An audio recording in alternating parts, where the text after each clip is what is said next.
Beautiful day. I want to talk about something today I feel the Lord has put on my mind to share.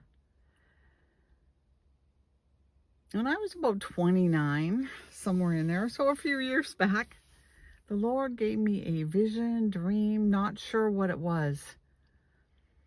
But I remember the situation I was in was not a good one. I didn't have any money and I had very little food to eat, and I was living in an apartment by myself. And I came to the end of my rope. And I called out to God. I said, if you're real, prove it. Prove you're real, God. And he did. And later that night, I had, again, a vision or a dream. And it started out with me as a little girl. I don't know. In the vision, it was like I was like 7 or 8 years old. And I came upon this river. And there was a bridge over this river, a roadway. And in this river was standing a couple, and they were talking in very funny words, which I didn't understand. I couldn't understand what they were saying. So I watched them for a little bit, and then I moved on up this road. And then I came to another scene. And I knew I was in front of God, the throne of God himself. I couldn't see God, but I felt him. And I spoke out and I said, God, you are real. I just felt overwhelming love. And I started to cry and cry and cry and cry. I just remembered crying and crying. And I looked beside me, and right beside me was this beautiful, I guess, ocean. And I could see in it, I could see the sea creatures. I could see clams and lobsters and fish, and the colors were so vibrant. On Earth, I've never seen colors like that. They were just so vibrant, beautiful. I remember just being in awe as this little girl, just feeling the majesty and awe of God himself, even though I couldn't see him. And then I moved from that scene to another scene where I was standing in front of a road, a long, like a dirt road. And up this road were coming these people, and these people were wearing long robes, men and women. I had no idea who they were. And I remember standing there watching them for a while. And as I looked off to my left, they were coming up to this table, very long table. And they were surrounding this long table. And I looked at them for a while and I thought, oh, that's interesting. What are they doing at this table? And the end of the table, they parted. And there, sitting at the table, was Jesus himself. And I looked, I went, is that Jesus? That's Jesus. I could hardly believe it. And he was looking down. I'm not sure what he was doing, but he never looked up at me, which kind of bothered me a little bit, but that's what happened. And then, as I was watching him, suddenly a chair appeared behind me, like a lawn chair. And I sat down on this chair to watch. And all of a sudden, to my left again, there was a pair of hands that grabbed on the back of this chair and pulled me away from Jesus in that scene. And they pulled me so fast and so hard that I literally fell out of that chair. And when I fell out of this chair, I was in front of this giant racetrack. And no one else was on this racetrack but myself. And when I'd fallen out, I'd cut my knee and it was bleeding. I was bleeding. And I remember I was down on one leg and up on one knee. And I looked over to my right, and in the corner of this racetrack was this like a shimmering figure. There was no features, but it was pure evil. It just radiated evil. Like, on a hot summer day where you see the roads and they shimmer. It was like that. And it was coming off this thing in waves. Waves. And I remember hearing it say, "You can't do this." And as I was in front of this racetrack, I looked up and I said, "I am going to run race for God."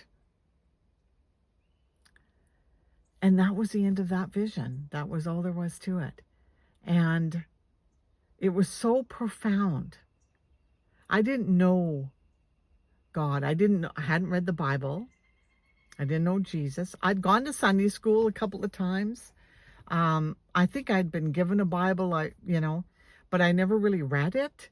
I didn't know anything about a crystal sea or racetrack or people speaking in tongues or the enemy pulling me away from God, which is what was happening at the time. Because earlier, when my early 20s, I had been watching a program called 100 Huntley Street, and there was a man on there named Ben, I think it was. And he was giving the call for people to be saved, to come to Jesus. And I accepted that call. And I remember at the time just feeling this presence come into me. And I know now that was probably the Holy Spirit, Jesus. But they had also sent around a pastor from one of the local churches to come and talk to me. And so he did, and he wanted me to go to church, but I refused. I was still caught up in the world. I still wanted to party. I still wanted to lead my own life. I didn't want to follow God. So I literally walked away from God, and maybe 7, 8 years later, I had this vision when I was in dire straits. So God never left me. He never forsook me at all. He had his hand on me. I didn't know this, so I got into all kinds of trouble after that. But God never left me. That was the thing. He never left me. And so I had this wonderful vision, and it was the first of many. I had many visions after that. Some when I was wide awake, seeing angels singing, hearing them. Oh, so beautiful. Thousands of them, thousands upon them. I had an open vision of heaven. And God revealed himself to me in ways I had no knowledge of. It was so wonderful. So that's how I came to him and came back to him, I should say. Started going to church and started being around other believers and learning who he was. And I would go up and pray every day. And I'd witness his miracles, all kinds of little miracles. I saw things that you don't normally see. And my eyes were open now so I could see these things. And so then I've never left him since. And I never, ever want to leave God. I want to spend my days worshiping and praising the Lord and waiting for his return, no matter when it is. Because I know he's real. I know he's there. I know he does miracles even today, as he did in the Bible. And he's just waiting for us to come to him. Just waiting. He opens the doors. He said, come in. Knock and the door will be open. Just come in. He's waiting for us to ask him. So ask him to come into your life. Don't hesitate. Don't wait. You don't know how long you have. None of us do.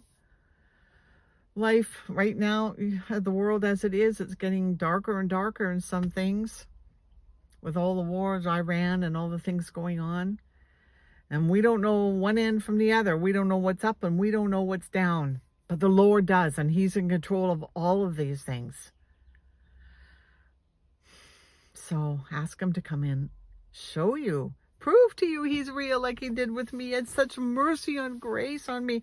I'm so thankful that I didn't perish during those years before, I knew him. Because I would have been lost forever and not been with him in heaven for eternity. I would have been dead in my sins. But God saved me. And I'm forever grateful to him, forever grateful that I get to go and be with him, whenever that is. So I just want to come on here and share that with you to give you hope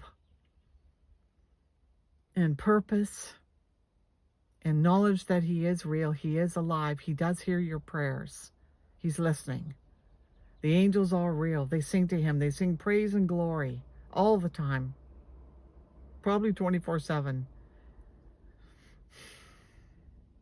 So anyways, have a good week. And I pray for you that things go well and that he sends you visions in your life and you dreams. Old men will dream dreams and the young men will see visions. That is happening now, and it happened then. It's biblical. It's all, everything I saw in that vision was in the Bible. As later on I read it, told it to a pastor. He said, that's all in the Bible. And it showed me, I think, where everything was. And I couldn't believe it. It was all in the Bible. So that was the Lord. He's a good and loving God. Anyways, take care. Talk to you again. Shabbat shalom. Peace.